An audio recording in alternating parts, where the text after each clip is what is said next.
Ito ng crispy tawilis. Ayan ang sangkap, crispy tawilis. Ayan. Kailangan maliliit siya, hindi maliliit.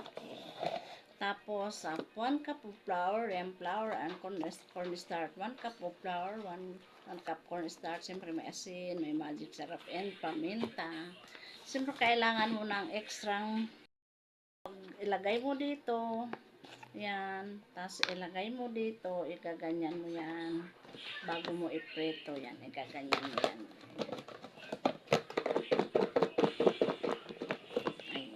Mo isa lang, ganyan yan, isa-isahin mo sa mainit na mantika, deep fry, ayan. Mainit ang mantika, ayan, ilalagay ko na isa-isa. So, ayan na guys, ay hahaluin na natin, ipa-brown lang muna natin ng konti, ayan. Ayan na guys.